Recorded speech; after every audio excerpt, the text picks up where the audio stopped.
Hello viewers, welcome to my YouTube channel Rupa's blog and cook. আজকে আমি দেখাবো মাটনের একটা একদম অন্যরকম মাটন কষার একটা রেসিপি। তো চলুন দেখে নিই। এখানে মাটন রাখা রয়েছে, রয়েছে বড় বড় ধামসা আলু কাটা, রয়েছে এলাচ, লবঙ্গ, দারচিনি আর তেজপাতা। এইদিকে আমি একটা ফ্রাই প্যানের মধ্যে অল্প সর্ষের তেল নিয়ে নিলাম। এর মধ্যে দিয়ে দেবো একটু বড় বড় করে কাটা পেঁয়াজ। যেহেতু মাটন রান্না করবো, এই জন্য পেঁয়াজটা একটু বড় বড় করেই কেটেছি।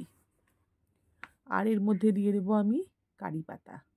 অল্প লবণ দিয়ে আমি পেঁয়াজগুলোকে ভাজতে থাকবো। আমি কিন্তু ধামসা আলু, মাটন আর লবঙ্গ, এলাচ, তেজপাতা, দারচিনি অল্প নুন দিয়ে কিন্তু আলাদা করে প্রেশার কুকারে সিটি দিয়ে নিয়েছি 4 থেকে 5টা, সেটা সাইজ অনুযায়ী হবে। তো মাটন স্টকটাকে আমি আলাদা করে নিয়েছি আর মাটনগুলোকে আমি আলাদা করে রেখেছি।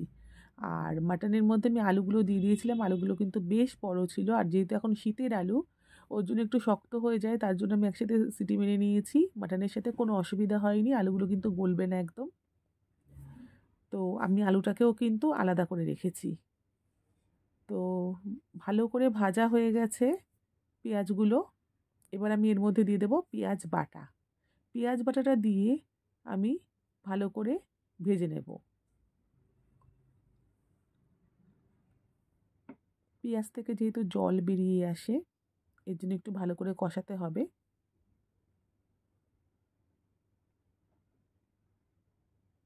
একটু সময় নিয়ে কষাবো, যেহেতু মাটনটা সেদ্ধ করা রয়েছে, তাই আমি এদিকে মশলাগুলো কিন্তু কষিয়ে নিচ্ছি। মাটনের সাথে যদি এখন বেশিক্ষণ ধরে কষাতে যাই তাহলে কিন্তু মাটনগুলো গলে যাবে।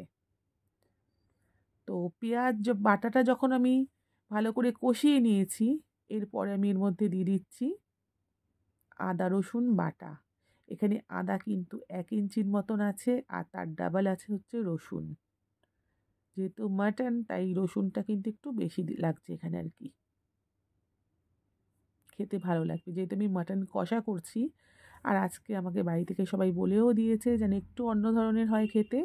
সবাই কিন্তু রুটি দিয়ে খাবে, কেউ কেউ ভাত দিয়ে খাবে। সবাই কিন্তু ভাত দিয়ে খাবে না মাটনটা, কিন্তু টেস্ট কিন্তু অন্যরকম হওয়া চাই, তাই আজকে আমি একটু অন্যরকমভাবেই করছি। তো খুব ভালো করে কষিয়ে নিচ্ছি, অনেকটা সময় ধরে কিন্তু আমি কষাচ্ছি। যেহেতু আমি এদিকে কিন্তু তেলটাও কম দিয়েছি, অল্প তেলে রান্না করব, ওই কারণে। এখানে কিন্তু আমার 850 গ্রাম মাটন রয়েছে। তো মশলাটা কষানোর পর এর মধ্যে আমি দিয়ে দিলাম টমেটো বাটা। আমি কিন্তু এখানে বেশিরভাগই কিন্তু বাটা সব ইউজ করছি, যেহেতু গ্রেভিটা খুব ভালো মতন পাওয়া যায় ওই কারণে। তো টমেটোর কাঁচা গন্ধটাও চলে যাওয়ার জন্য অনেকক্ষণ ধরে কষতে হবে। তো কষানো হয়ে যাওয়ার পর আমি এর মধ্যে সিদ্ধ করে রাখা মাটনটা দিয়ে দিলাম।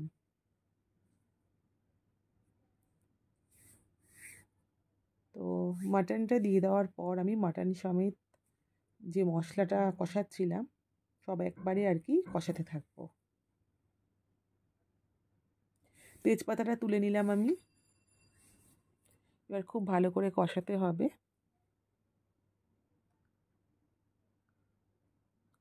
আমার এখানে মাটনের পিসগুলো কিন্তু যথেষ্ট বড়। তো আমি মশলা সমেত মাটনটাকে কষিয়ে নিচ্ছি এখানে ভালো করে।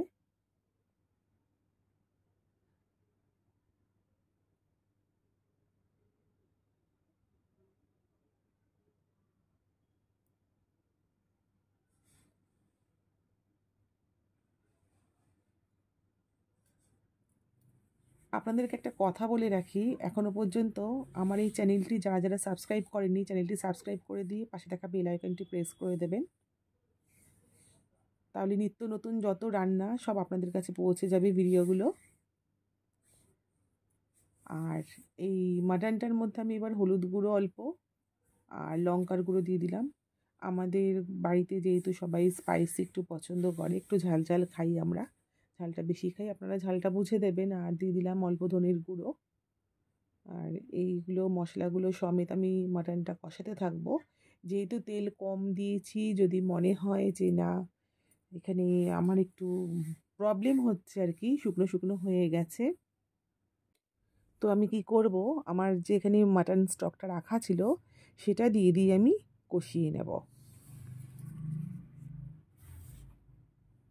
কোনো অসুবিধা হবে না, আলাদা করে কোনো জল দেব না আমি। আমি স্টকটা দিয়েই রান্না করব, যেহেতু আমার মাটনটা সেদ্ধ করা রয়েছে, আমার তো কোনো অসুবিধা নেই। এই স্টকটাও তো কাজে লাগাতে হবে, তো আমি এইভাবেই কাজে লাগাবো। আমার আজকের এই ভিডিওটা যদি আপনাদের ভালো লেগে থাকে তো প্লিজ একটু লাইক শেয়ার করে দেবেন আর কমেন্ট করে জানাবেন কীরকম লাগলো। তাহলে একটু আমরা আগ্রহ পাই রান্নাটা করার আরও।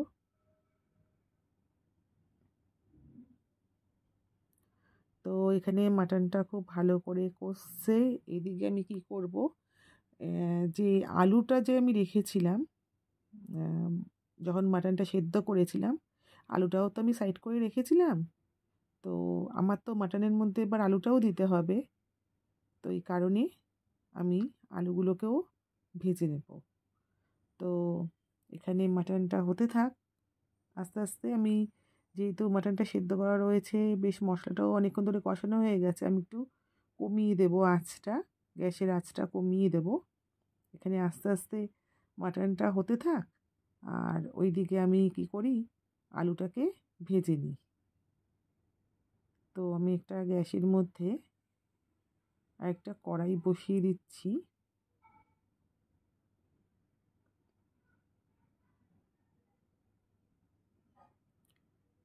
তবে এটা কিন্তু নাড়তে হবে, নাড়তে আবার ভুলবেন না আপনারা। ওইদিকে আলু ভাজছেন বলে যেদিকে নাড়তে ভুলে যাবেন, ওটা করবেন না। তো মাঝে মাঝে এখানে নেড়ে দিতে হবে। আর এদিকে আমি তেল গরম হয়ে গেছে, আমি আলুগুলোকে ছেড়ে দিচ্ছি। দেখুন একটা আলুও কিন্তু ভেঙে যায়নি, সুন্দর রয়েছে। আর এদিকে গ্যাসটা আমি অফ করে দিলাম কিছুক্ষণের জন্য, যতক্ষণ আলুটা ভাজবো ততক্ষণের জন্য। তারপর আলু ভাজা সমেত যে অল্প তেল থাকবে সেটা সমেত আমি এটার মধ্যে দিয়ে দিচ্ছি, কড়াইটার মধ্যে, মাটনের মধ্যে। আর এবার আমি গ্যাসটাকে চালু করে দেব।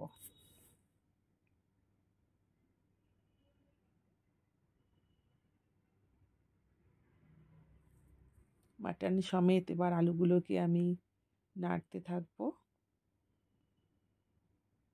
কালারটা যত সুন্দর এসছে, গন্ধটাও কিন্তু খুব সুন্দর। আর বাকি স্টকগুলো আমি এর মধ্যে দিয়ে দিচ্ছি। মাটনের যে স্টকটা ছিল সেটা আমি দিয়ে দিলাম, কারণ কষানো তো হয়ে গেছে, আলুগুলো ভাজাও হয়ে গেছে, এখানে তো আর কিছু কষানোর নেই। তাই আমি জলটা দিয়ে একটু সেদ্ধ হতে দিচ্ছি, যাতে মশলাটা আলুগুলোর ভেতর ঢোকে আর খেতে যেন টেস্ট হয়।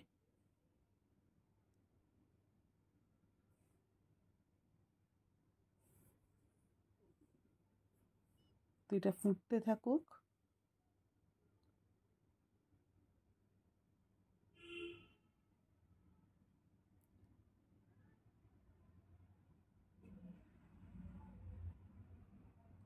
মাটনটা আমি কষা কষাই করব, লাস্টে বেশ গ্রেভিটা বেশ ভালোই থকথকে হয়ে যাবে। তো তার আগে তো আরও অনেক কিছুই আছে, সেগুলো তো দিতে হবে এর মধ্যে। তো আস্তে আস্তে দেবো, কারণ আমাকে বলেছে বাড়ি থেকে মাটনটা যেন একটু অন্য ধরনের স্বাদ হয়। তো এই যে এখানে একটু আমি দই একটু পাতলা করে নিয়েছি, আমি একটু কিছুটা মাটন স্টক রেখেছিলাম, সেটার সাথে একটু দইটা আমি মিলিয়ে নিলাম। খুব সামান্য দই দিয়েছি, 2 চামচের মতন। তো এটাকে দিয়ে আমি এর মধ্যে নুন দিচ্ছি। নুনটা কম হয়েছিল তাই আমি নুনটা দিয়ে দিলাম। নুনটা দিয়ে বেশ ভালো করে আমি আরেকটু সেদ্ধ করে নেব আলুটাকে, যাতে মাটন আলু সমস্ত ঝোলের যে একটা আলাদা ফ্লেভার থাকে, সেই ফ্লেভারটা যেন সমস্ত আলুর ভেতরে বা মাটনের ভেতর ভালো মতন ঢোকে। কারণ লাস্টে দিয়েছি দইটা, তারও তো একটা স্বাদ আছে। তো এটা হতে থাক, ফুটুক।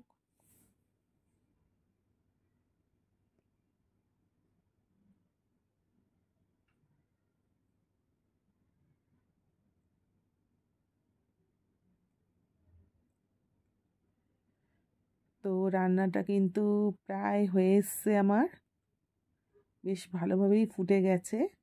এবার আমি কি করব, গ্যাসটাকে অফ করে দেব। উপর থেকে দিয়ে দেব হচ্ছে গরম মশলা। গরম মশলাটা দিয়েই কিন্তু আমি ছেড়ে দেব না, গরম মশলাটা কিন্তু ঝোলের সাথে মিলিয়ে দেব,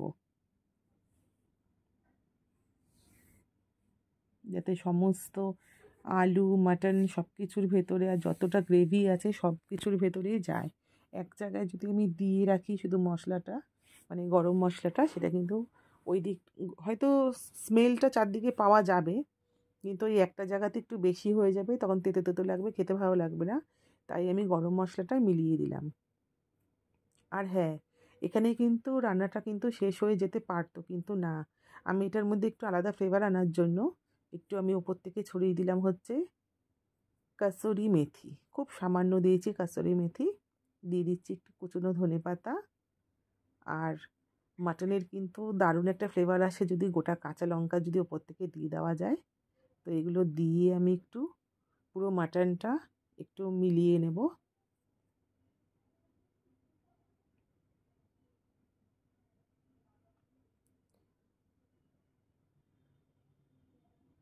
তো সমস্ত গ্রেভিতে আশা করি কাঁচা লঙ্কার একটা স্মেল, যেহেতু গরম রয়েছে এখন ঝোলটা, গ্রেভিটা আর কি, এবার আমি ঢাকা লাগিয়ে দেব, তার স্মেলটা পুরো বসবে মাটনটার মধ্যে।